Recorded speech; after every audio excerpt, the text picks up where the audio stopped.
Declaración de los Derechos del Hombre. Es decir, por el mero hecho de ser hombre, uno ya tiene una serie de derechos que lo dignifican al ser humano y sobre todo empiezan a consagrar todo el tema de las libertades, la libertad de pensamiento, la libertad de expresión, la libertad de imprenta. Y aquí empieza a jugar muy importante la imprenta. Los españoles siempre reprimieron la imprenta. Miren, es tan importante que conservemos bien esta imprenta que hay aquí en esta casa. Es que allí se reproducían las ideas. Esa imprentica que hay aquí, guardada con tanto celo, es un factor importantísimo. Estos papelitos impresos, por ejemplo, estos son los pasquines de la Revolución Francesa que empezaban a llegar a América. Debajo de los bultos con ropa y de los bultos de telas y todo, debajo venían estas cositas, que era cómo empezaba. Mire, por ejemplo, que lo acabamos de comprar en la biblioteca de la universidad, es una carta de Benjamin Franklin, el gran inventor y político norteamericano, el elogio al civismo. Entonces la imprenta empieza a jugar un papel fundamental y todos sus papelitos y todos sus impresos empiezan a llegar clandestinamente y empiezan a circular ideas en América. Otro factor importantísimo que tenemos que tener en cuenta en este movimiento es cómo era la estructura social de América en la época de la independencia. Porque la sociedad era absolutamente estratificada. Había 16 categorías de personas dentro de la sociedad por razón de su color de piel, su origen, etc. Eran las denominadas castas. Voy a presentar, estas son unas imágenes mexicanas que se encuentran en el Museo de América en Madrid, que muestra quiénes eran las castas. Entonces, en el centro de todo, en la pirámide, en el ángulo superior de la pirámide en América, estaban los españoles de España, los blancos de España, los que habían probado que no tenían malas sangres. ¿Qué eran las malas sangres? Era tener o sangre de judío, o sangre árabe, o en América lo que llamaban las sangres de la tierra, es decir, tener mezcla de sangre negra o de sangre indígena. Quienes tenían estas sangres no tenían acceso ni al poder, no podían, por ejemplo, estudiar en la universidad, no podían ser sacerdotes, etc. Entonces, en el centro estaban los blancos de España, y entonces estas son todas las categorías, las posibles mezclas de sangres que había. Entonces, entre español, el hijo de un español y una india se llamaba mestizo, el hijo de un español y una negra, mulato, de español y mulata, morisco, de español y morisca, albino, de español y albino, negro tornatrás, aquí les decíamos altatrás, de indio y negra el lobo, de lobo y negra el chino, de chino e india el cambujo, de indio y cambujo tente del aire,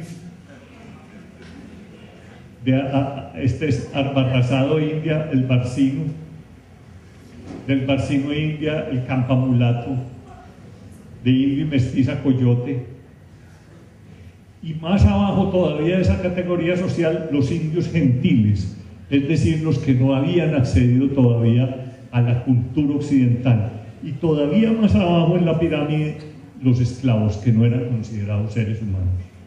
Entonces la sociedad colonial era una estructura piramidal donde la gran base de la sociedad, negros, indios, mestizos, mulatos, saltatrás, todo eso, no tenían derechos. Los derechos eran solo para los blancos. Incluso repasemos un poquitico, devolvámonos a los primeros, porque las pinturas siempre dicen muchas cosas. Miren, cada cuadro dice cosas, cada cosa está expresando. En ninguno de los cuadros primeros el español está trabajando. Para el español era una ofensa trabajar con las manos. Hacer oficios manuales era una ofensa, era un deshonor.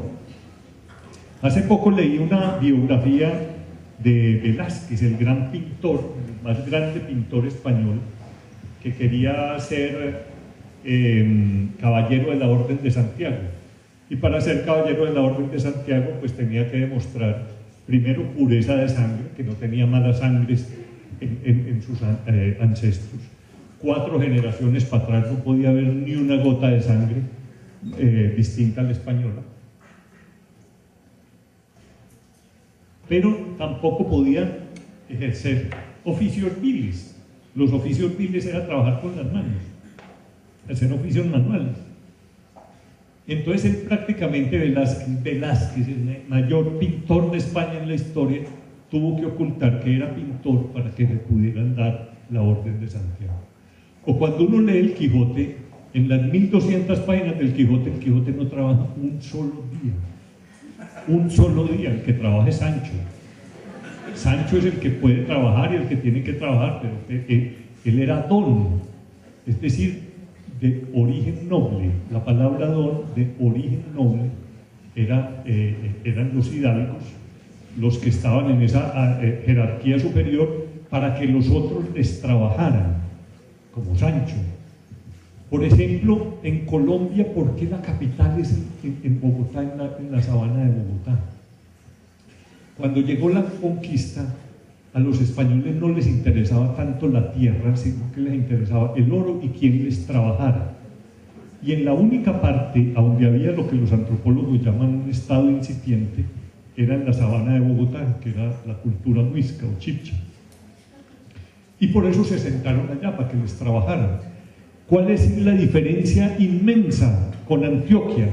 Que en Antioquia había muy pocos indios, había que traer los negros desde muy lejos y eran muy caros, y entonces a los españoles les tocó trabajar.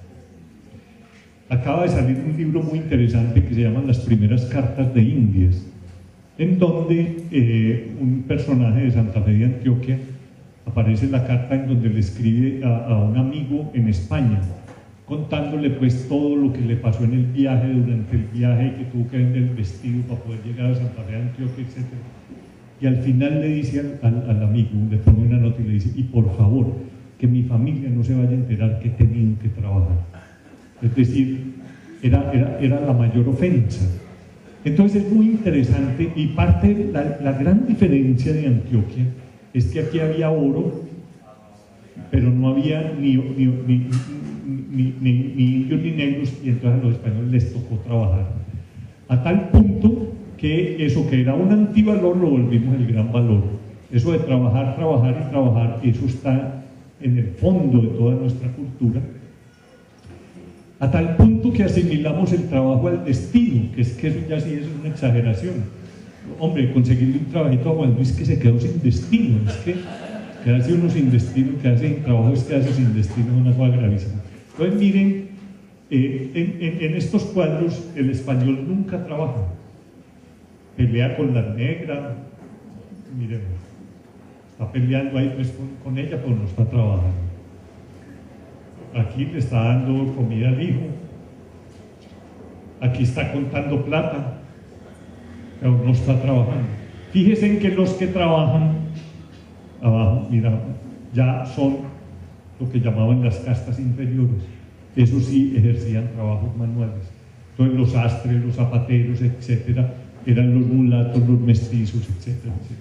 Entonces es muy importante que tengamos en cuenta cómo era la estructura social en América al momento de lo que llamamos la independencia. El tema de la esclavitud va a ser también un tema fundamental. Mire, para mí esta es la síntesis de América. Este es un cuadro que está también en el Museo de América en Madrid. Es ecuatoriano. Son unos negros que venían en un barco que naufragó al frente de Guayaquil, lograron liberarse, se volvieron cimarrones y se volvieron importantes, seguramente contrabandeando, se volvieron muy importantes. Entonces son negros vestidos de españoles, pero con narigueras y aretes indígenas. Esto es América, negros, blancos e indígenas en un solo cuadro. Bueno, o las famosas ñapangas, que eran pues las prostitutas elegantes del momento. Pero bueno, este cuadrito es un cuadro muy importante, este es boliviano, que muestra la estructura social. La forma, por ejemplo, para salir en una procesión, el orden jerárquico para salir en una procesión eran cosas que incluso generaban pleitos, generaban litigios, porque alguien ocupaba el puesto que no era. Alguien que usara, por ejemplo, la palabra don era sospechoso. ¿Qué se está pensando? Incluso el mismo Quijote, cuando empieza la segunda parte del Quijote, que el Quijote le pregunta a Sancho, bueno, ¿y qué es lo que están diciendo de nosotros? Y entonces Sancho le dice, pues señor, los ricos dicen que usted es un mentecato y que está absolutamente loco, pero además que está abusando, porque usted está abusando, se está apodando como Don Quijote de la Mancha. Eso no podía ser porque él era un noble, pero de baja condición. Entonces todas esas cosas, toda esa estructura social era muy compleja y es importante que la entendamos para el momento de la independencia. ¿Qué estaba pasando en España? En España nosotros, como les digo, lo que estaba ocurriendo aquí en América era el reflejo, era el espejo de lo que estaba pasando en España. Porque realmente lo que ocurrió es que el imperio español se derrumbó.